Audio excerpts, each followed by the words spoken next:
ईश्वरा नमो ज्ञानेश्वरा, निवृत्ती उदारा सोपान देवा, मुक्ताबाई नमो त्रिभुवन पावनी, आद्यत्रय जननी देवांची जयांचे केलिया स्मरण, होय सकळ विद्यांचे अधिकरण, तेचे वंदो श्रीचरण श्री गुरूंचे, ते नमस्कारोनी आता. यत्र योगेश्वर कृष्णो यत्र पार्थो धनुर्धरः, तत्र श्रीर्विजयो भूतिर् ध्रुवा नीतिर्मतिर्मम. गुरु तेथज्ञान ज्ञानी आत्मदर्शन, दर्शनी समाधान आथी जैसे.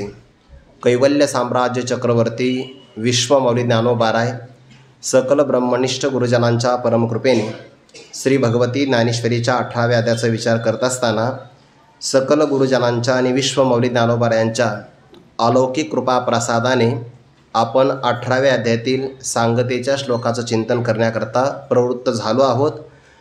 धृतराष्ट्राने संजयाला विचारलं, संजया, तुला व्यासांनी या हस्तिनापुरामध्ये कुरुक्षेत्रावर काय घडतं आहे याचं वार्तांकन करण्यासाठी तुझी योजना केली आहे, पण इथं मात्र कोणता प्रसंग युद्धाचा कसा घडतो आहे हे सांगण्याचं सोडून तो संवाद मला ऐकायला भेटला. व्यासांची माझ्यावर कृपा आहे. श्रीहरीचं विश्वरूप मी अलौकिक स्वरूपाने पाहिलं, असं अप्रसंगाचं बोलणं तो बोलतो आहे. ज्ञानोबाराय म्हणतात, धृतराष्ट्राने या सत्प्रसंगाला अप्रसंग म्हणावा, यामध्ये कोणत्याही प्रकारचं आश्चर्य नाही. रानात राहणारा व्यक्ती राजवाड्यात नेला तर त्याला 10 दिशा सुन्या सुन्याच वाटतात, किंवा जर दिवस उदयाला आला तर निशाचर लोकांना ती रात्र होते.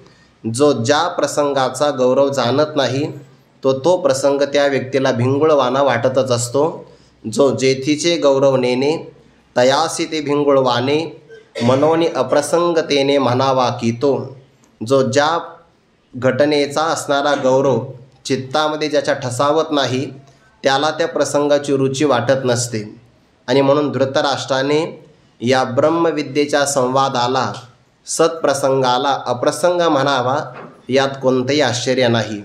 तो असं म्हणतो आहे की आता विशेष करून जे युद्ध या ठिकाणी निर्माण झालं आहे, अंततोगत्वा त्यामध्ये कोणाला विजय प्राप्त होईल? प्रश्न फक्त विजयाचा विचारला बरं. फक्त विजय, ते कोणाशी बारे जैत देईल शिखी. अंततोगत्वा विजय कोणाचा होईल असा प्रश्न आहे. पण संजयाने उत्तर देत असताना उत्तर फक्त विजयाचं दिलं नाही आहे. तिथं लक्ष्मी आहे, विजय आहे, सर्व प्रकारचं ऐश्वर्य आहे आणि आढळ स्वरूपाचा न्यायनीती आहे, असं उत्तर दिलं आहे. म्हणजे उत्तरामध्ये सुधारणा आहे किंवा उत्तराचा विस्तार केलेला आहे. मला तर असं वाटतं की दुर्योधनाचा पराक्रम सदैव अधिक आहे आणि पांडवांच्यापेक्षा कौरवाचं सैन्य 1.5 पट जास्त आहे. त्यामुळे यांना विजय येईल ना, मला तर असं वाटतं आहे. पण संजया, तुझं ज्योतिषशास्त्र कसं आहे हे मला माहिती नाही. जसं असेल तशा प्रकारे सांग. आणि मग संजयाने सांगितलं, ज्या पक्षामध्ये संपूर्ण योगाचा अधिपती श्रीकृष्ण परमात्मा विराजमान आहे, ज्या पक्षामध्ये गांडीव धनुष्य धारण करणारा भक्तराज पार्थ विराजमान आहे, त्याच पक्षामध्ये श्री ही अर्थात शोभा, संपत्ती किंवा लक्ष्मी असे 3 अर्थ केले. विजय म्हणजे शत्रूचा पराजय करण्याकरता लागणारा उत्साह, विजय म्हणजे हर्ष, तोही तिथेच आहे. भूती, नित्य नूतन वाढणारी राज्यलक्ष्मी म्हणजे राज्याचा विस्तार तिथंच आहे. आणि ध्रुवा नीती, आढळ अशा प्रकारची न्यायनीती त्याच पक्षामध्ये आहे, असा माझा बुद्धीचा निश्चय आहे. आणि संजयाने पुन्हा या निश्चयाला व्यासांच्या असणाऱ्या प्रसादाचं महत्त्व दिलं आहे. जर तुमचा व्यासाचा वाक्यावर विश्वास असेल तर माझं मत निश्चित माना, आणि माझ्या बोलण्यात जर अन्यथा होत असेल तर मी व्यासांचा शिष्यच नाही, असं त्याने पुढं प्रतिज्ञा केलेली आहे. क्रमाक्रमाने तो विचार येईल. आता संजयाने जे उत्तर दिलं ते पर्यायाने उत्तर दिलं. पांडवांचाच विजय होईल असं नाही सांगितलं, पण पांडवांचा विजय झाल्याशिवाय राहणार नाही हेही सांगण्याचं तो विसरला नाही. फक्त उत्तर देत असताना श्रीकृष्ण परमात्मा देव आहे आणि भक्तराज अर्जुन भक्त आहे, याचा अर्थ असा होतो, ज्या पक्षामध्ये देव आणि भक्त असेल त्याचाच विजय होईल. दुसरा भाव सांगू का? जिथे भक्त असेल त्या पक्षाचा नक्कीच विजय होईल. का बरं? कारण भक्त असेल तर तिथे परमात्मा असणारच.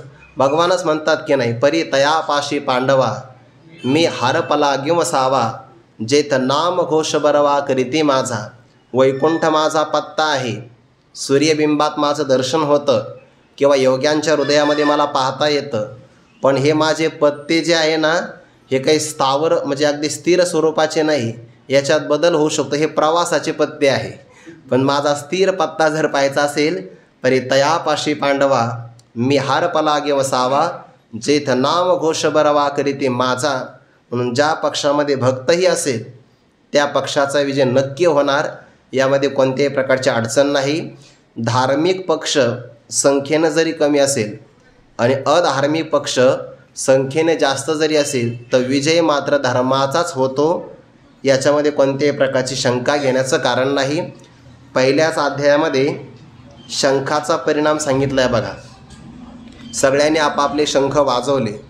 त्या दुर्योधनाने भीष्माचार्यांचं वर्णन केलं. हाची एकू रक्षावा मी तैसा हा देखावा, येणे दळभार आघवा साच आमुचा, असं म्हटलंय की नाही. त्या भीष्माला आनंद झाला. या राजाची या बोला सेनापती संतोषाला, मग तिने केला सिंहनाद.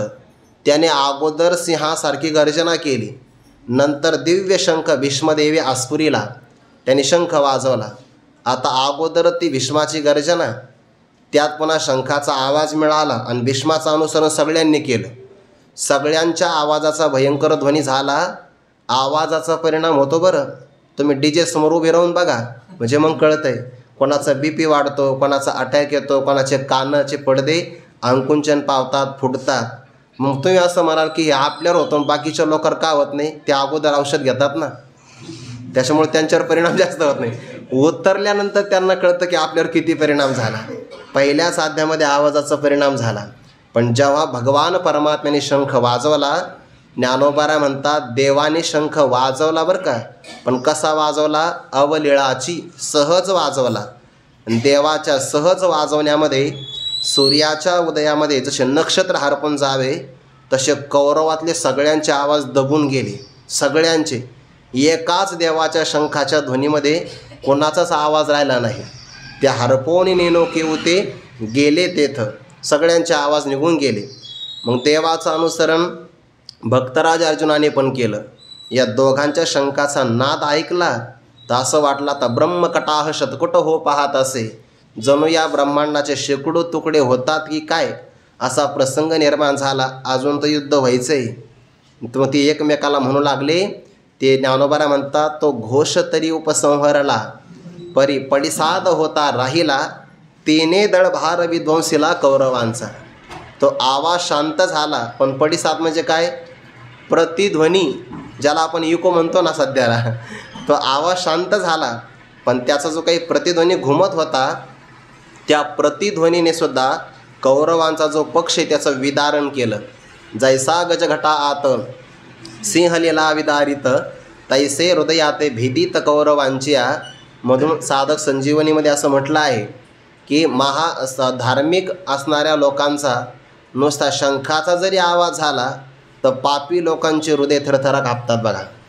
त्याच्यामुळे धार्मिक व्यक्तीची ताकद फार मोठी असते. फक्त एवढंच आहे की ते लवकर एकत्र येत नाही. ते एकत्र आले पाहिजे. त्याच्यामध्ये संघटनेमध्ये ताकद आहे. म्हणून ते एकमेका ते म्हणते सावध रे सावध. त्यांनी ते आवाज ऐकला आणि घाबरले ते. म्हणून ज्या पक्षामध्ये भक्त आणि देव विराजमान आहे त्याच पक्षामध्ये विजय होणार. यामध्ये शंका घेण्याचं काही कारण नाही. त्या संबंधाने आपण बरेच उदाहरणं पाहिली की एखादी गोष्ट जर प्राप्त करायची असेल तर त्याचं कारण तिथं विद्यमान असलं की कार्य आपोआप घडतं. क्रमाक्रमाने आपण सगळं पाहिलं ते. आता त्यातलीच एक ओवी आहे, गुरु तेथ ज्ञान ज्ञानी आत्मदर्शन दर्शनी समाधान अति जैसे. आपल्या परमार्थ विश्वामध्ये सगळ्यात जास्त महत्त्व कोणाला असेल तर गुरुभक्तीला. बरं, आचार्य भक्तीला सर्वात जास्त महत्त्व आहे. एखाद्या प्रसंगाला आपल्याला देवाची भक्ती नाही घडली काही फरक पडत नाही, पण आपल्या जीवनामध्ये संत सेवा किंवा गुरुसेवा ही घडलीच पाहिजे. आघवियाची दैवा जन्मभूमी हे सेवा, जे ब्रह्म करी जेवा शोचा तेही. शोकग्रस्त असणाऱ्या जीवालाही ब्रह्म करण्याचं सामर्थ्य फक्त आचार्योपासनम या पदामध्येच आहे. म्हणून तर आपण जर कदाचित देवपूजा करत असाल, करिता देवार्चन, घरा आले संतजन, देव सारावे परते, संत पूजावे आरते. तुकोबारायांचंच प्रमाण आहे. तुम्ही देवपूजा करता आणि त्या प्रसंगामध्ये आपल्या घरात संत आले असेल, संत काही असे अकस्मात येत नसतात. भाग्योदयेन बहुजन्म समर्जितेन सत्संगमम लभते पुरुषो यदावे. भागवतामध्ये 11व्या स्कंदामध्ये आलं बरं. त्या निमी राजाने यज्ञ केला आणि यज्ञाच्या प्रसंगामध्ये नवयोगेश्वरांचं आगमन झालं. आगमन झाल्याबरोबर फार मोठं पुण्य केल्यानंतर तुम्ही येत असता. दुर्लभो मानुषो देहो देहिनाम क्षणभंगुराः तत्रापि दुर्लभम मन्ये वैकुंठप्रिय दर्शनम निष्कामता निजदृष्टी अनंत पुण्ये कोट्यानुकोटी रोकड्या लाभते पाठवाटी तई होय भेटी हरिप्रियांची. तेव्हा हे भेटत असतात, असे काही भेटत नसतात. म्हणून संत आपल्या घरी जर त्या प्रसंगाला आले तर समजून घ्यावं, देवाच्या पूजेतून जे पुण्य प्राप्त झालं त्याचं फळच आपल्या अंगणात आलं आहे. तुम्ही असं मला मग देवाला कसं काय बाजूला सारावं? देवाची इच्छा आहे. देव म्हणतात मला बाजूला सारावं आणि माझ्या भक्ताचं पूजन करावं. आणि एखादा संतांचा अतिक्रम करून देवपूजा करत असेल तर तो अधर्म आहे. संतांचा अतिक्रम, देवपूजा तो अधर्म. आणि जर त्याने मंत्र पुष्पांजली अर्पण केली तर परमात्मा म्हणतात मला फुलंसुद्धा दगडाप्रमाणे लागतात. तुकोबारायांचाच अभंग आहे. इतकं संतांचं महत्त्व आहे. का बरं? आध्यात्मिक विश्वामध्ये त्यांची बरोबरी करू शकेल असा कोणीच नाही. सद्गुरू वाचवणी संसारी तारक नशेचे निष्ठंक आन कोणी इंद्र चंद्र देव ब्रह्मादी करुणी संशयाची श्रेणी छेदी त्यांना. इतकं त्यांचं सामर्थ्य आहे. आणि त्यांचं सामर्थ्य म्हणजे ते चालते ज्ञानाचे बिंब, तयाचे अवयवते सुखाचे कुंभ, एर माणूसपणते भांब लौकिक भाग, किंवा ते ब्रह्मविद्येचे अवयव असं म्हटलेलं आहे. ब्रह्मविद्येचा अवयव म्हणजे संतांचा का विग्रह. आणि ते आले तर गुरु तिथं ज्ञान असणार. पण या ज्ञानातून बाकीचे ज्ञान वजा करायचे बरं. 13व्या अध्यायामध्ये ज्ञानच आले की नाही. कर्मकांड तै जाणे मुखोद्गत पुराणे ज्योतिषी तो म्हणे तैशेची होय. त्या ज्ञानाची बरीच यादी आली आहे. इथं ज्ञान कोणतं घ्यायचं? आत्मज्ञान. जे तरी परमात्मा ऐसे जे एक वस्तू असे ते जया दिसे ज्ञान असतव ते एक वाचुनी आणे जे भवस्वर्गादी ज्ञाने ते अज्ञान ऐसा म्हणे निश्चय केला. परमात्म स्वरूपाचा आत्मत्वाने साक्षात्कार करून देणारी जी विद्या त्यालाच ज्ञान असं म्हणतात. आणि जिथं गुरु आहे तिथंच ज्ञान आहे. ज्याला ज्ञान प्राप्त झालं त्याला जगताचं तात्विक स्वरूप कळतं आणि आपलंही स्वरूप कळतं. जगाचं अधिष्ठान ब्रह्म कळतं आणि देहाचं असणारं अधिष्ठान आत्मस्वरूप कळतं. तुम्ही असं म्हणाल की ब्रह्म आणि आत्मा वेगळा आहे का? वेगळा नाही, एकच आहे. पण जगत उपाधीनं त्याला ब्रह्म म्हणायचं आणि देह उपाधीनं त्याला आत्मा म्हणायचं, एवढाच फक्त फरक आहे. घट लागला की घटाकाश आणि मठ लागला की मठाकाश. मठ बाजूला करा घट बाजूला करा, काय राहतंय? घट मठ मोडीले आकाश तर आहे ना, जशा तशा प्रकारचं आकाश आहे. उपाधी बाजूला केली की जे स्वरूप आहे तसंच आहे. म्हणून गुरु तेथ ज्ञान प्राप्त झालं की ज्ञानातच आत्मदर्शन आहे. आत्मा तो आत्म याच्या ठाई देखीजे देहीचा धर्म देही ऐसे देखणे ते पाही आना हाती. या ज्ञानाकरता काय काय कोण कोण करत आहे बघा. जया ज्ञाना लागी गगन गिळतात योगी स्वर्गाचे आडवंगी उमरडोनी जाय किंवा देईल गुरुसेवा. तिथं आपण हे देईल गुरुसेवा आहे की नाही, याच्या अगोदरच्या सगळ्या वया वाचा, आता नाही घरी गेल्यावर. तर एकाही असणाऱ्या त्या मागच्या साधनामध्ये देईल असं पदच नाही आलेलं, फक्त गुरुसेवेत आलेलं आहे. देईल गुरुसेवा या बुद्धी पांडवा जन्मशतांचा सांडोवा टाकी तजे. शेकडो जन्म त्यांच्या चरणसेवेवरून निम्मोलन करावे इतकं त्यांच्या सेवेतलं काय आहे? सामर्थ्य. म्हणून ज्ञानी आत्मदर्शन आपल्या स्वरूपाचा आपल्याला परिचय होतो. ही ओवी सार्थ कुठं लागते माहीत आहे का? जे मुक्ता ते निर्धारिता लाभे आपुलीच मुक्तता जैसी दीपे दिसे पाहता आपुली वस्तू तैसे हारपले आपण पे पावे ते संता ते पाहता किंवसावे मनोनी वानावे ऐकावे तीच सदा, या संबंधाने ती ओवी लागते. नाहीतर संत स्वरूपाहून वेगळे राहिले तर आपल्यालाही परिचय होणार नाही. ज्ञानी आत्मदर्शन, एकदा दर्शन प्राप्त झालं तर आत्मा कसा आहे, यो वै भूमा तत्सुखम नाल्पे सुखम अस्ति. परमात्मा हा देश काल वस्तू परिच्छेद रहित आहे. याचा अर्थ त्याचा अंत नाही. ज्याचा अंत नसतो, जो अनंत असतो तोच सुखरूप असतो. ज्याचा कशाने तरी अंत आहे ना, त्या अंतवान, म्हणून तर नाल्पी सुखम असते. अल्पामध्ये सुख नाही आहे. आणि जे व्यापक तत्व आहे त्या व्यापक तत्वामध्ये सुख आहे. म्हणून त्याचं दर्शन झाल्याबरोबर व्यापक आनंदाची प्राप्ती असल्यामुळे दर्शनी समाधान आथी जैसे. समाधान प्राप्त करायचं असेल तर आत्मदर्शन करा. आत्मदर्शन करायचं असेल तर ब्रह्मज्ञान संपादन करा. ब्रह्मज्ञान संपादन करायचं असेल तर गुरूंचं दर्शन करा. आणि गुरु आपल्याला भेटावे इतकं आपलं पुण्य असावं. ऐसी करवे साम्य दशा होय तीर्थ विरेशा, मग श्री गुरु आपैसा भेटेचे गा. गुरु असेल ज्ञान आहेच. ज्ञान झालं की आत्मदर्शन आहेच. आणि आत्मदर्शन झालं की देशे काळे वेदानुवादा, ज्या सुखाची न करवे मर्यादा, त्या सुखाची सुखसंपदा मद्भक्त सदा भोगिती. हे समाधान आहेच. पण हे समाधान विषयावर अवलंबून नाही बरं. जे समाधान कशावर तरी अवलंबून आहे ते समाधानच नाही. कारण विषय गेला की समाधान बिघडतं आणि विषय आला की समाधान आलं. आगमापायी आहे ना. जे आगमापायी असतं ते अनित्य असतं. आणि अनित्याच्या ठाई, म्हणून अनित्याच्या ठाई त्या अस्तिक्य बुद्धी नाही. अनित्य पदार्थ आपल्याला कधीच सुख देऊ शकत नाही. हा अनित्य पदार्थ आपल्याला एक चांगलं देऊ शकतो. काय? दुःख. ठरलेलंच आहे ते. त्याच्या पाठीमागं दुःख चांगलं ठरलेलं आहे. सुखाची प्राप्ती त्यातून होणार नाही. आणि सिद्धांत आहे बरं. पण सिद्धांत ज्ञानोबरांनी दृष्टांत म्हणून वापरला. इथं सिद्धांतच आहे. भाग्य तेथ विलास, सुख तेथच उल्हास, हे असो तेथ प्रकाश सूर्य जेथे. जिथं मनुष्याचं भाग्य अनुकूल आहे तिथं विलास आहे. विलास म्हणजे सुखाचा उपभोग आहे. जिथं सुखाचा उपभोग आहे त्या ठिकाणी उल्हास म्हणजे उत्साह आहे, आनंद आहे किंवा हर्ष आहे. किंवा हे असो, ही सगळी उदाहरणं राहू द्या. सूर्य जेथे प्रकाश तेथे. जिथं सूर्य आहे तिथे प्रकाश असणारच. गुरुवरी श्री मारुती बाबा सांगत असतात, ज्याचा एक किरण जरी प्रकाशित झाला तर अख्ख्या ब्रह्मांडाला प्रकाशित करतो. बिंब तरी बचकेची एवढे, परिप्रकाशाशी त्रिभुवन थोकडे, शब्दाची व्याप्ती तेने पाडे अनुभवावी. भाग्य जर अनुकूल असेल ना तरच उद्योगाला सफळता येते. म्हणून भाग्य जै सानुकूळ, जालिया केले उद्यम सदा सफळ, तैसे श्रुताधीत सकळ गुरुकृपा साच. श्रुतीचं आपण अध्ययन फार मोठं केलं, पण गुरूंची कृपा झाल्याशिवाय त्या अध्ययनाचं समाधान मिळत नाही बघा. बऱ्याचदा विद्वत्ता राहते पण असमाधानाचं शल्यही मनात राहतं. समजून घ्यावं, विद्वत्ता आहे बुद्धीमुळे, पण गुरुकृपेचा प्रसाद नाही तर त्याचं समाधान मात्र मिळत नाही. नाहीतर उद्योग फार करतो आहे पण भाग्याची अनुकूलता नाही.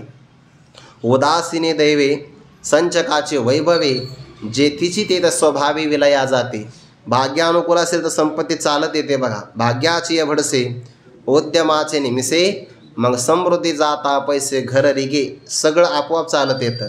फक्त भाग्य अनुकूल असावं. म्हणून भाग्य असेल तिथं विलास आहे. आणि हे आपल्याला अनुमान प्रमाणाने पाहता येतं बरं. एखादा मनुष्य व्यवहारात खूप प्रयत्न करतो पण सुखाचा लाभच होत नाही. काही माणसं काहीच करत नाही तर सगळी समृद्धी आल्याशिवाय राहत नाही. मानावं लागतं गत जन्मातलं कर्म, त्याचं झालं भाग्यात रूपांतर आणि त्यामुळे त्याला सगळं मिळतं. गुरुवारी राऊत बाबा सांगत असतात, एखादा व्यक्ती असा असतो, आई बापाला एकुलता एक, त्याचं मामाकडे मामालाही कोणी नसतं, मामाचंही त्यालाच मिळतं, चुलत्यालाही कोणीच नसतं, ते सगळं त्याला मिळतं. त्याला भाग्य म्हणतात बघा. भाग्य तेथ विलास, सुख तेथे उल्हास, हे असो तेथ प्रकाश सूर्य जेथे. सगळ्या दृष्टांतातून काय सांगायचं, तैसे सकळ पुरुषार्थ, जेने स्वामी का सनाथ, तो श्रीकृष्ण राव जेत तेथ लक्ष्मी, आणि आपलीन कांतेसी, ते जगदंबा जयापाशी, animादिकी काय दासी नवती तया ते. आक्षेपार्थाने विचारतात. याही दोन ओव्याचा एकत्र विचार आहे. तैसे वर दिलेल्या दृष्टांताप्रमाणे कुठपासून आयुष्य तेथ जिने हे पुढे किगा या दृष्टांतापासून सुरुवात झाली आहे. तर हे असो तेथ प्रकाश सूर्य जेथे सगळे दृष्टांत यामध्ये सांगतेला प्राप्त झाले. आणि यातून सांगायचं काय, तैसे त्याप्रमाणे धर्म अर्थ काम आणि मोक्ष हे मनुष्याच्या अर्थात पुरुषाच्या इच्छेचे विषय आहेत. विषयाला अर्थ असं म्हणतात आणि पुरुषाच्या मनातले इच्छेचे जे विषय म्हणून त्याला म्हणतात पुरुषार्थ. हे मिळवावे लागतात बरं. त्यामध्ये धर्म सगळ्यात महत्त्वाचा पाया आहे. वेदाने चोदना लक्षणो धर्म असं म्हटलं आहे किंवा ज्यामध्ये अभ्युदय होतो आणि निश्रेयसाची प्राप्ती होते, सिद्धी होते, त्याला धर्म असं म्हणतात. हे धर्म आहे. धर्माच्या अनुसारच अर्थ कमवावा आणि धर्माच्या अविरुद्धच असणारा विषयाची प्राप्ती करावी. धर्म अर्थ काम, काम म्हणजेच विषयाची प्राप्ती. आणि सगळ्यात मोठा पुरुषार्थ कोणता आहे? सगळ्यात मोठा धर्म मोक्ष एव परमपुरुषार्थ. हा मोक्षच खऱ्या अर्थाने परमपुरुषार्थ आहे. त्याचं शास्त्रकाराने उत्तर दिलं, नित्यत्वाच. मोक्ष एकदा प्राप्त झाला की कायम राहतो. हे बाकीचे धर्माचे फळं, विषयाचे फळं, अर्थाचे फळं आगमापायी आहे, अनित्य स्वरूपाचे आहे. तो का म्हणे त्यांचे कळले आम्हा वर्म पुढे जे जे कर्म धर्म नाशिवंत. याचा अर्थ ते अनित्य आहे. म्हणून तर अनित्यावरती प्रेम करत नाही. नित्य पुरुषार्थ आहे मोक्ष, म्हणून मोक्षालाच ते प्राप्त करता. पण हे सगळे पुरुषार्थ जेने स्वामी, ज्या स्वामीमुळे, ज्या मालकामुळे, ज्या अधिष्ठात्री असणाऱ्या देवतेमुळे सनात झालेले आहे. तो कोण आहे? तो श्रीकृष्ण. या श्रीकृष्णामुळे धर्माला धर्मत्व, अर्थाला अर्थत्व, कामाला योग्य असणारे कामत्व आणि मोक्षाला सुद्धा उजाळा प्राप्त झाला आहे. तो श्रीकृष्ण राजा म्हणतात बघा. राजाची सत्ता असते बरं. ज्याची अकुंठित सत्ता तोच परमात्मा आहे. बाकीच्यांची सत्ता येते आणि जाते. परमात्म्याची सत्ता मात्र कायम आहे. मियाच निमेला साता काळू ग्रासितसे पंडसुता ये म्हणिये गता पंडसुता सकळे जयाची. असा मी समर्थ आहे, जगाचा नाथ आहे, असं भगवंतानी म्हटलं की नाही. गतिर्भरता प्रभू साक्षी, म्हणून तो राहू आहे. आणि तो श्रीकृष्ण राजा, त्याचं काय सामर्थ्य? सगळे पुरुषार्थ ज्याच्यामुळे सनात झाले म्हणजे आश्रय संपन्न झाले, तो श्रीकृष्ण जिथं असणार तिथं काय असणार? तेथ लक्ष्मी. म्हणून नित्य नेमनामी ते प्राणी दुर्लभ. पुढे लक्ष्मी वल्लभ तया जवळी. तो वल्लभ आहे लक्ष्मीचा. म्हणून जिथं परमात्मा असेल तिथं लक्ष्मी विराजमान असणारच, यामध्ये अन्यथा नाही. तो श्रीकृष्ण राव जेथं तेथं लक्ष्मी. परमात्म्याला लक्ष्मी सोडून राहत नाही असं त्याचा अर्थ आहे. वियोग त्यांचा कधी होत नाही. त्यांच्यामध्ये घटस्फोट नाही बरं. ते कायम एकत्रच आहे. तो श्रीकृष्ण राव जेथं तेथं लक्ष्मी. आता लक्ष्मी विराजमान असेल तर ती समुद्राची कन्या आहे आणि संपूर्ण ऐश्वर्याची स्वामिनी आहे. म्हणजे तर लक्ष्मी असणार तिथं अष्टमहासिद्धीसुद्धा उपस्थित असणार. आणि कोणाचं सामर्थ्य आहे? भक्ताचं. देवाचा अगोदर सांगणार आणि देव ज्या पक्षात आहे त्याच पक्षामध्ये भक्त आहे पुढं, असाही विचार करणार आहेत. आणि आपलेन कांतेशी ते जगदंबा जयापाशी अनिमादिकी काय दाशी नवती तयाते. कांत म्हणजे पती. आपल्या पतीसहित ते जगद अंबा. अंब शब्द हा माता या अर्थाने बरं. जगद अंबा म्हणजे जगन्माता, सगळ्या जगाला जन्म देणारी जगन्माता लक्ष्मी. आणि ती कशी राहते आहे? आपल्या पतीसहित जयापाशी. ज्याच्या जवळ, कोणाच्या जवळ? भक्ताच्या जवळ. कारण भक्ताच्या जवळ देव राहतो आणि देवाच्या जवळ लक्ष्मी माता राहते. आपलेन कांतेसी ते जगदंबा जयापाशी. ती जगदंबा जगन्माता ज्या भक्ताजवळ आहे त्या भक्ताचं वर्णन अनिमादिकी काय दासी नवती तयाते. अनिमा, महिमा, लघिमा, गरिमा, प्राप्ती, प्राकाम्य, ईशित्व आणि वशित्व हे अष्टमहासिद्धी आहे.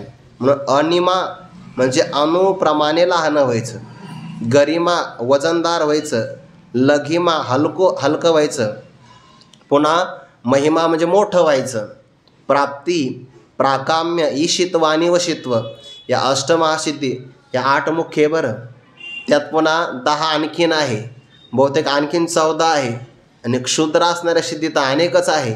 या सगळ्यांचं वर्णन एकनाथी भागवतामध्ये स्वतंत्र एका अध्यायात आलेलं आहे. बहुतेक 14वा किंवा 15वा असा काही अध्याय असेल. आता त्या अध्यायाची काही मला नेमकी संख्या माहिती नाही, पण भागवतामध्ये मात्र हे सगळं आलं आहे. मनात इच्छा केली की लगेच प्राप्ती, समुद्रा पहिलीकडील देखी, स्वर्गीचा आलोचो ऐके, प्रकाशन करण्याचं सामर्थ्य, हवे त्या पदार्थावर सत्ता गाजवावी ईशित्व, आणि सगळे आपल्या मनाप्रमाणे वागण्याकरता भाग पाडावे, वश करून घ्यावं, या अष्टमहासिद्धी आहे. आपल्याला फक्त प्रसिद्धीच माहिती आहे की आता अष्टमहासिद्धी आहे. त्या अष्टमहासिद्धी काय दासी नवती तयाते, त्या भक्ताच्या काही ह्या दासी राहणार नाही का? कारण ओवीत शब्द कसा आला बघा, आपलेन कांतीसी, आपल्या पतीसहित ते जगदंबा जयापाशी, हा शब्द देवाकडे नाही लावता येणार, कारण ओवीत शब्द अगोदर आला ना, आपलेन कांतीसी, आपल्या पतीसहित ती जगदंबा जयापाशी, ज्या भक्ताजवळ सेवा करण्याकरता उपस्थित आहे, त्याच भक्तामध्ये अष्टमहासिद्धी असणार नाही का? म्हणून भक्ताच्या मनात संकल्प जरी आला तरी तो आपोआप पूर्ण होतो बरं, आपोआप. त्याला काही करावं लागत नाही. त्याने मनात फक्त इच्छा करावी. इच्छा करायची तरी काय गरज आहे? भगवान असं म्हणतात, ते वेळी मी स्मरावा, पुढे की स्मरिला की पावावा, हा आभारही जीवा सहावेची नावा. म्हणजे त्याने माझं स्मरण करावं आणि स्मरण केल्यानंतर मी प्रकट व्हावं, एवढंही ओझ आम्हाला सहन होत नाही. त्याने स्मरण करायच्या अगोदरच आम्ही हजर असतो बघा. ते असं एक फक्त उदाहरण द्यायला ठेवा, स्मरण करावं म्हणून. भगवान परमात्म्यासहित भक्तराज अर्जुन वनात फिरायला गेले. ते वन शोभा पाहिली आणि भक्तराज अर्जुनाच्या फक्त मनात आलं की इथं सुभद्रा जर असते तर तिला हे सगळं निसर्ग सौंदर्य आपण दाखवलं असतं. संकल्प केला फक्त मनामध्ये. परमात्मा सुभद्रेच्या, आता ज्याला जगताच्या रूपाने प्रगट होता येतं त्याला आपल्या बहिणीच्या रूपाने प्रगट व्हायला काय वेळ लागणार आहे? सुभद्रा माता प्रगट झाली तिथं. आणि अर्जुनाने विचार केला, मी तर फक्त मनातच विचार केला होता, तू कसं काही इथं आली? ते सुभद्रेने उत्तर दिलं, माझ्या भावाला सगळं जगातलं कळतं, तर मला माझ्या पती त्या मनातलं नाही का कळणार? ते प्रगट झाले. संकल्प केला की सगळी सिद्धी होऊ शकते. आणि महादिकी काय दासी नवती तयाते, असा अर्थ. पुढे कृष्ण विजय स्वरूपणी जांगे, तो राहिला असे जेने भागे, तई जय लाग वेगे तेथेचे आहे. काय काय शब्द आहे बघा, चकारात्मक शब्द वापरला. जय म्हणजे विजय, लाग वेगे अत्यंत घाई गडबडीनं, तेथे असे असं नाही बरं, तेथेचे आहे. म्हणून कृष्ण स्वरूपाने निजांगे, स्वतःच्या अंगाने विजय स्वरूप आहे.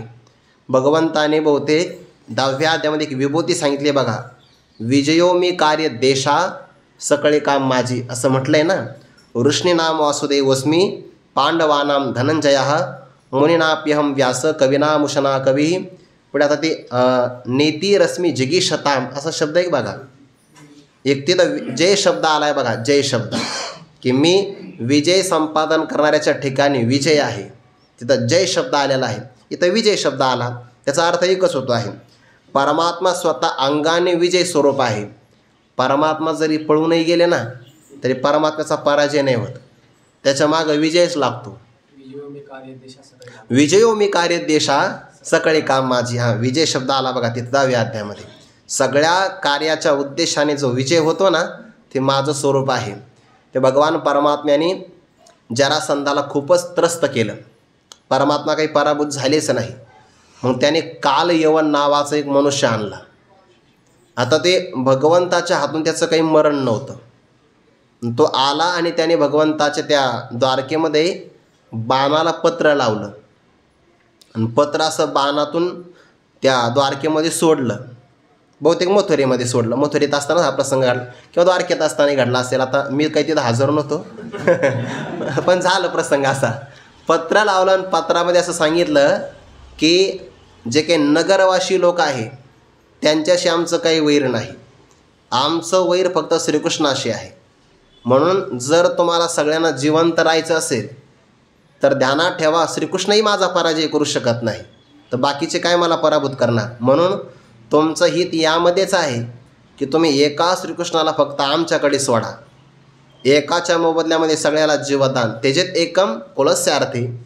एका कुलाचं रक्षण करायचं असेल तर एकाचा त्याग करा. भगवान म्हणले मी जायला तयार आहे. बलराम दादा म्हणे मला यायचं नाही म्हणे, सध्याला काम फक्त माझं एकट्याचंच आहे. जेव्हा आपल्याला कुठं नांगर टाकायचं असेल ना तेव्हा तुम्हाला घेऊन जाऊ, कारण तुमचं नांगर हे शस्त्र आहे ना, सध्याला तर काही तुमचं काम नाही. ते दरवाजा उघडला आणि भगवान परमात्मा रथावर विराजमान होते. रथातून खाली उतरले आणि काल यवन हसू लागला. भगवान म्हणले तुला युद्धाचे नियम माहिती नाही वाटतं. म्हणजे कसे काय? जसा पक्ष प्रतिपक्ष असेल तसं आपण तयार झालं पाहिजे. मी सध्याला रथाच्या खाली आहे की नाही, तू रथाच्या खाली उतर. ते उतरलं खाली. माझ्या हातात शस्त्र आहे का? म्हणे नाही. मग शस्त्र ठेवून दे. मग ते युद्ध कोणतं करणार? मल्ल युद्ध करायचं म्हणे आपल्याला, म्हणजे कुस्ती खेळायची. झालं बोलणं संभाषण झालं आणि तो जवळ आला की परमात्म्याने पलायन केलं. रणांगण सोडलं म्हणून रणछोड, रणांगण सोडलं. आणि जे भगवान निघाल्यानंतर एका गुहेत जाऊन लपले. तो काल येऊन म्हणले मला आव्हान दिलं युद्धातून पळून जातो. अरे ती ओवी ऐक ना, क्षत्रियारेनी पळून जाणे ते कोणच आहे लाजीरवाने. भगवान म्हणले ती ओवी आपल्या करता नाही, ते दुसऱ्या करता आहे. इथं काही प्रसंगाला पलायन केलेलं चांगलं आहे. इतिहासाचा नियम ध्यानात ठेवा. राजपुतांच्या घराण्यामध्ये अग्नीमध्ये उडी टाकणं याला महत्त्व आहे. छत्रपती शिवाजी महाराजांच्या इतिहासामध्ये गनिमी काव्याला महत्त्व आहे. जोपर्यंत मारता येईल तोपर्यंत मारायचे, नाही आवरले तर मारायचे, सोडायचे आणि पळून यायचं बघा. पण जिवंत राहण्याला महत्त्व. त्यालाच सर्जिकल स्ट्राईक म्हणतात बरं. मारायचे रात्री आणि लगेच पळून यायचं, कोणाला जखमही झाली नाही पाहिजे. त्या इतिहासाचा आदर्श घेतला तरच भारत सुरक्षित राहील. आता आपल्याला इतिहास शिकवला जात नाही शाळेमध्ये. लहान मुलाच्या मनावर ते बिंबवलं पाहिजे. काय शिकवतात शाळेमध्ये हा प्रश्नच आहे बघा. ते कविता कोणत्या, साखर खायची नाही म्हणायचं, इटिंग शुगर, शाळेतच खोटं बोलायचं. त्याच्यामुळं घरी म्हणून तर शुगर जास्त वाढू राहिली ना, त्याचं कारणच ते आहे. म्हणजे हे शिकवायचं. किंवा बघा ते काहीतरी संमेलन होतं शाळेमध्ये, काही नसतं बघा, 2 तासाचा कार्यक्रम असतो, पण सगळ्या पोरांवर जबरदस्ती अमुकच ड्रेस तुम्ही खरेदी केला पाहिजे. 2 तासाचा कार्यक्रम, चमकी वगैरे असते त्याला, ते ड्रेस काही नंतर पुढं घालायचे कामं येत नाही. म्हणजे मुलाला आपण काय संस्कार देतोय याचं शाळेवाल्यालाही घेणं नाही, शिक्षकालाही घेणं नाही, आणि आईवडील स्पर्धेमध्ये पडलेले आहे त्यांनाही काही घेणं नाही. ते फक्त जाहिरातीला भाळतात. इतिहास हा शिकवला पाहिजे, गनिमी कावाही करता आला पाहिजे. म्हणून तर सर्जिकल स्ट्राईक झाला की नाही पाठीमागं, तो गनिमी काव्याचाच प्रकार आहे. किंवा एअर स्ट्राईक झाला, गनिमी काव्याचाच प्रकार आहे. राजपुतातली नीती शिवाजी महाराजांनी बदलली. हे भगवंताचं शिकलं पाहिजे आपण. सगळ्याच प्रसंगाला प्रभू रामचंद्र आपल्याला उपयोगी पडणार नाही. कधी कधी आपल्याला श्रीकृष्णसुद्धा आचारामध्ये घ्यावे लागते. म्हणून श्रीकृष्णाची नीती सध्याला उपयोगाची आहे.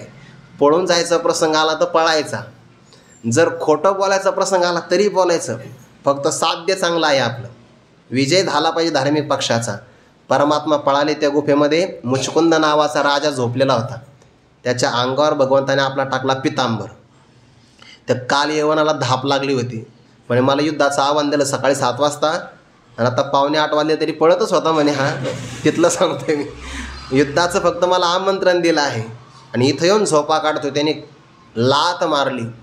त्या मुचकुंदाला बऱ्याच दिवसाची झोप घ्यायची होती. देवाला सहाय्य केलं, त्याला विश्रांतीच मिळाली नाही.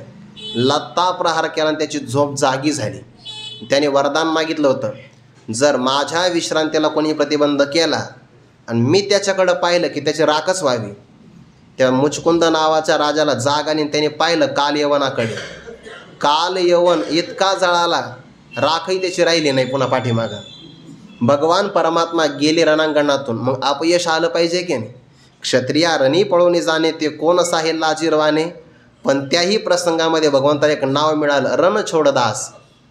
त्याच्यातही पुन्हा त्याचा विजयच आहे. म्हणून कृष्ण विजय स्वरूपाने जांगे. तो कोणत्याही पक्षात राहिला, पळून जरी गेला तर पराजय नाही आला वाट्याला, विजयच आला. कृष्ण विजय स्वरूपाने जांगे. तो राहिला असे जेणे भागे. तो ज्या भागामध्ये ज्या पक्षामध्ये राहिला असे. कसा राहिला आहे बरं? सारथ्याच्या रूपाने राहिला आहे. जणू काही भगवंताने असं सूचित केलं की या धर्मयुद्धातले सगळे दोरे, सगळे सूत्र माझ्याच हातात आहेत, आपल्याशिवाय कोणाचंच काही चालणार नाही. म्हणून तर परमात्मा सारथी झाला अर्जुनाचा. जे सारथ्यपण पार्थाचे करीत असे. यातून सांगून दिलं की फक्त माझ्या हातात तुमचे लगाम द्या, तुमच्या रथाला मी कुठंही अडू देणार नाही. सूचित केलं देवाने. तो राहिला असे जेणे भागे तै तेव्हा जय लाग वेगे तेथेची असे. ज्ञानोबा म्हणतात विजय अत्यंत लाग वेगाने घाई गडबडीने त्याच पक्षामध्ये आहे, संशय घेण्याचं काही कारण नाही. देवाचं स्वरूप सांगितलं. आता अर्जुनाचं नाव सांगतात. विजयी नामे अर्जुन विख्यात, विजय स्वरूप श्रीकृष्ण नाथ, श्रियेसी विजय निश्चित तेथेची असे. बघा मागच्याही ओळीमध्ये तेथेची शब्द आला आणि याही ओळीमध्ये तेथेची.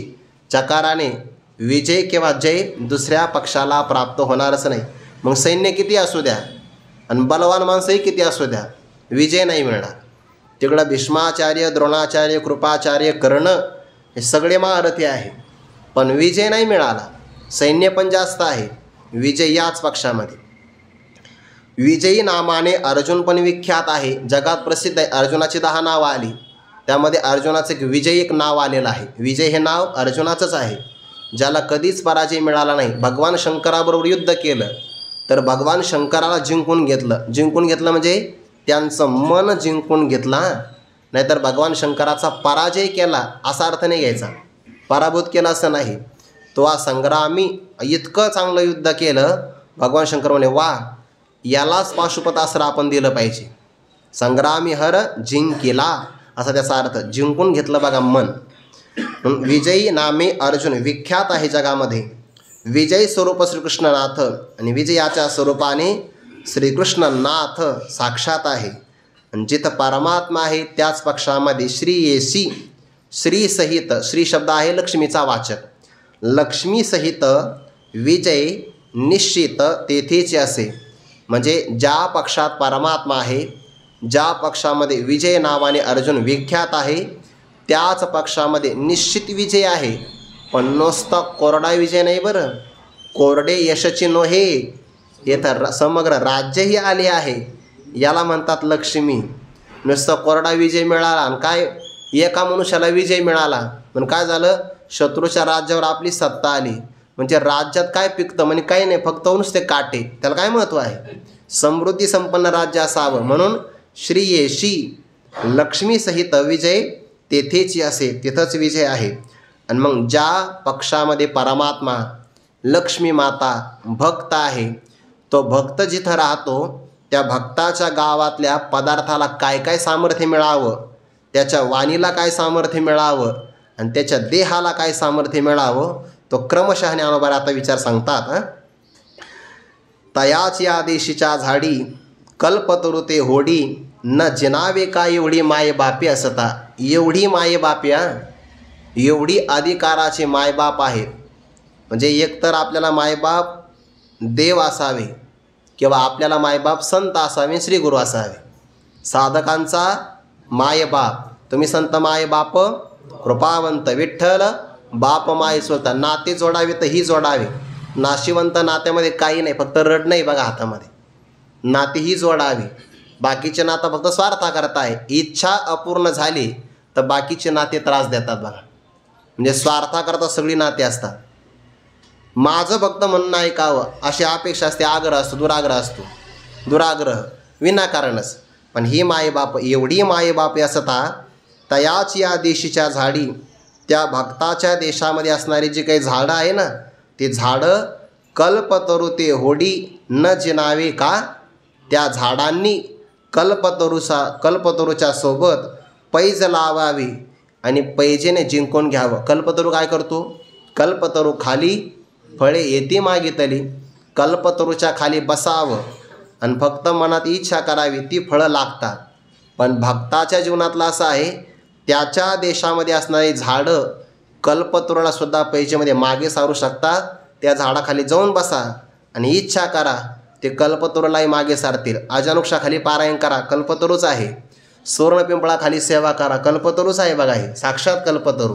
तयाच या देशीच्या झाडी कल्पतरू ते होडी न जिनावे का. एवढी मायबापी असता, साधकांचा मायबाप. तुम्ही असं मला मग इथं तर मायबाप श्रीकृष्णाला म्हटलं आहे आणि तुम्ही ज्ञानोबाला म्हणतात. श्रीकृष्ण ज्ञानोबा एकच आहे. न जिनावे का एवढी मायबापी असता. ते पाषाण हे आघवे चिंतारत्ने कान व्हावे तिये भूमिके कान यावे चैतन्यत्व. आणि आमच्याकडं पाठ असा आहे तिये भूमिके कान यावं सुवर्णत्व. दोन्ही पण अर्थ लागतात बरं. ते पाषाण हे आघवे, त्या भक्ताच्या देशातले पाषाण, हे देशीचे शब्द आहे ना, देश म्हणजे गाव असा अर्थ होतो. त्या गावातले आघवे पाषाण चिंतारत्ने कान व्हावे, ते सगळेच्या सगळे चिंतामणी रत्न का बरं होऊ नये. आहे पाषाण पण काय होऊ शकतात, चिंतामणी रत्न होऊ शकतात. किंवा तिये भूमिके कान यावे सुवर्णत्व, त्या भूमीला सुवर्णत्व किंवा चैतन्यत्व का बरं येऊ नये, याकरता सगळ्या कथा सांगता येईल आपल्याला. पंढरपुरामध्ये परिसा भागवत नावाचे संत राहत होते.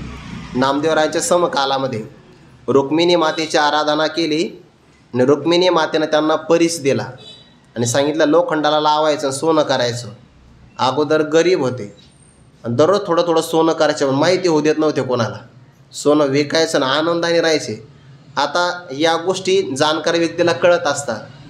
एकदा परिसा भागवतांची मुलगी आणि नामदेवरायांची कन्या, दोन्ही मुली कपडे धुण्याकरता चंद्रभागेच्या काठावर गेल्या. ते कपडे धुता धुता ते कपड्याचं पाणी एकमेकीच्या अंगावर पडलं. नामदेवरायांची कन्या ध्यान करत होती, त्याने सांगितलं अय ते कपड्याचं पाणी अंगावर येतं, व्यवस्थित कपडे धु. आता तिला राग आला. ते म्हणले काय कपडे धुवायचे. आता होते मुलीचे भांडणं आणि गेले बापावर. तर तुझा आता बाप रडतो म्हणे देवाजवळ. नामदेवरायांची कन्या ते म्हणले माझा बाप तर रडतो, पण तुझा बाप आराधना करून देवाकडे काही मागतो. झाले भांडणं सुरू, मुलीचे भांडणं बापावर गेले. मग नामदेवरायांची असणारी धर्मपत्नी परिसा भागवतांच्या धर्मपत्नीकडे गेली. स्त्रिया समजदार असतात हां, त्यांच्यामध्ये सामंजस्य झालं. मग दारिद्र्य कथन झालं. परिसा भागवताच्या धर्मपत्नी सांगितलं आमच्याकडे परीस आहे, एका दिवसापुरता तुला देते, काय सोनं करायचं ते सोनं करून घे, पण परत आणून दे बरं, नाही तर मला पती विचारतील. नामदेवरायांच्या धर्मपत्नी आल्या. घरात आता काही नव्हतंच, थोडंफार काही असं ते परीस लावलं झालं सोनं. नामदेवराय भजनातून येण्याच्या अगोदर सोनं मोडलं, स्वयंपाक केला, घमघमाट. नामदेवराय म्हणले बहुतेक आपलं घर चुकलं आहे आज, हे आपल्या घरात तर काही एवढा घमघमाट नसतो, कसं काय आला एवढा. पण नंतर पाहिलं तर रामकृष्ण हरी, अरे आपलंच घर आहे, कारण घरावर रामकृष्ण लिहिलं होतं वेलकम नाही, हे आपलंच घर आहे. घरात गेले पहिल्यांदा विचारलं म्हणे हे आलं कशामुळे. म्हणे हे पतीला सांगावं लागलं बरं सगळं, पतीची या माता आणि सर्वनी पतिव्रता, ते काही लपवलं नाही, स्पष्ट सांगितलं. हा परीस मिळाला, लोखंडाचं सोनं केलं आणि त्याच्या मोबदल्यात म्हणजे सिद्धीचा वापर केला. कुठे परीस घे इकडं घेतलं म्हणे. अहो जेव्हा मी आत्ता येतो म्हणे स्नान करून. परीस घेतला आणि चंद्रभागेच्या वाळवंटात पाण्यात फेकून दिला. म्हणे आता वाढ जेवायला, सिद्धीचं आम्ही काही सेवन करणार नाही. तिकडे परिसा भागवत आले, पत्नीला विचारलं कुठे आपला परीस. खरं सांगावं लागलं. ती आली नामदेवरायांकडे, नामदेवरायांच्या पत्नीकडे, म्हणजे ते परीस द्या. नामदेव महाराज म्हणे द्या परीस, पण त्याला चंद्रभागेत फेकून. परीस भागवत म्हणे वा वा वा, म्हणजे चंद्रभागेत फेकून त्याला आम्हाला खोटं बोलता, तुमची दुष्टबुद्धी आहे म्हणे, आमचा परीस तुम्हाला ढापायचा आहे, खरं सांगा ना द्यायचा नाही म्हणून. असं असतं का म्हणे, चावी सापडत नाही असं कुठं असतं का, द्यायचं नाही असं म्हणा की. नामदेवराय म्हणले माझ्यावर खोटेपणाचा आळ घ्यायचा नाही, तुम्हाला परीसच पाहिजे की नाही. गेले चंद्रभागेमध्ये आणि बुडी मारली, ओंजळ बरं वाळूचे खडे काढले. ते पाषाणही आगवे चिंतारत्ने कान व्हावे. परीस म्हणजे काय चिंतामणीच्या पेक्षा पुढं आहे. घेतला पण यातला तुमचा परीस ओळखा. त्याने वा वा वा हे परीस असते होय तवा, हे वाळूचे खडे. परीस काय करतो म्हणजे सोनं करतो की नाही. मग परे करून बघा. एका ब्राह्मणाने तो खडा उचलला, जानव्याला चावी होती लावलेली, ती चावी लावली झाली सोन्याची. ते पाहिलं गावातले लोक लगेच पळून गेले. म्हणजे आपल्या घरी लय मोठा नांगरी लोखंडाचा घेऊन येऊ, आपण लावून घेऊ, आयुष्यभर पाहायचंच काम नाही. नामदेवराय म्हणले हे लोक आता काय करतील, सगळे परीस लुटतील. सगळे पुन्हा फेकून दिले. परिसा भागवत म्हटले आता मला परीस घेण्याची इच्छा राहिली नाही, भगवत भक्त हाच मोठा परीस आहे, नाशिवंताची काय गरज आहे. ते पाषाण हे आगवे चिंतारत्ने कान व्हावे, ती भूमिके कान यावे चैतन्यत्व. चैतन्यत्व पाठ घेतला तर त्या भूमीला चैतन्यत्व का येऊ नये. चालविली जड भिंती, ती भूमिके त्या भिंतीला चैतन्यत्व आलं की नाही. ज्ञानोबरांचं सामर्थ्य आहे. आणि सुवर्णत्व पाठ घेतला तर तुकोबरायांकडे एक भक्त ज्ञानोबरांनी पाठवला. त्याला मुलीचं लग्न करायचं होतं, पण हुंडा द्यायला दक्षिणा द्यायला पैसेच नाही. तुकोबाराकडे जा. तुकोबाराकडे आला, त्याला पाठवलं लोहगावला. शिवबा कासाने त्याला लोखंडाच्या 3 पासा दिल्या. त्या अवताच्या खाली लावतात ना गवत काढण्यासाठी, तर ते झालं ओझं. त्याने ते 2 लोखंडाच्या पास दिल्या एका काठावर टाकून, म्हणजे बांधावर, आणि एकच पास घेऊन आला. पास कशाची होती? लोखंडाची. लोखंड कुठून तयार होतं? भूमीतून. म्हणजे भूमीचाच एक अवतार काय आहे? लोखंड आहे. आणि तुकोबाराने फक्त पाहिलं. पाहण्याच्या अगोदर ती लोखंडाची होती, पाहिल्यावर तिचं झालं सुवर्णत्व. ती भूमिके का न यावे सुवर्णत्व. त्या व्यक्तीने त्या लोखंडाचे जे पास सोन्याचे झाले ना, त्याच्याकडं नाही पाहिलं. त्या 2 कुठं असतील, कोण ठेवतं आता जागेवर? ती भूमिके का न यावे सुवर्णत्व. तयाची या गावीची या नदी अमृते वाहाविया, नवल काय राया विचारी पा. त्या भक्ताच्या गावातून गावीची या नदी, गावाच्या नदीतून काय वाहावं? अमृते वाहाविया. म्हणून तर अमृतवाहिनी. अमृते वाहाविया, नवल काय राया विचारी पा. राजा, याच्यामध्ये आश्चर्य काय आहे तो विचार कर बरं. कारण का श्रीकृष्ण ज्याचा बाप आहे आणि जगदंबा लक्ष्मी माता ज्याची माता आहे, त्या भक्ताकडे असं सामर्थ्य काय येणार नाही? सहज येऊ शकतं. बघा, आपल्याला पारमार्थामध्ये पण असे महात्मे पाहायला भेटतात बरं, ज्यांच्याकडे वरून पाहिलं तर काही नसतं, पण त्यांनी संकल्प जरी केला ना तर सगळे कार्य आपोआप घडतात. का? त्यांच्या मनाचे संकल्प पावविल सिद्धी, जरी राहे बुद्धी याचे पायी. त्यांचं कार्य देवाला करावं लागतं. मागण्याची वास पाये मुखाकडे, चिंतेल्या रोकडे मनोरथ. म्हणून तयाची या गावीची या नदी अमृते वाहाविया, नवल काय राया विचारी पा. त्यांच्या शब्दाला काय महत्त्व आहे? तयाचे विसाट शब्द सुखे म्हणो येते वेद, सदेह सचिदानंद का नो हावे ते. त्यांच्या मुखातले स्वैर शब्द, बिसाट म्हणजे काय? स्वैर शब्द, जे फार काही असे शब्दबद्ध छंदोबद्ध व्याकरणशुद्ध असे काही नाही, स्वैर शब्द आहे. पण स्वैर शब्दाला सुद्धा आनंदाने म्हणजे सुखे वेद म्हणो येते, त्याला वेद म्हणावं. वेदाच्या मंत्राला जेवढं महत्त्व आहे ना, तेवढंच महत्त्व ज्ञानेश्वरीच्या ओव्याला आहे बरं. ज्ञानेश्वरीची प्रत्येक ओवी म्हणजे वेदच आहे.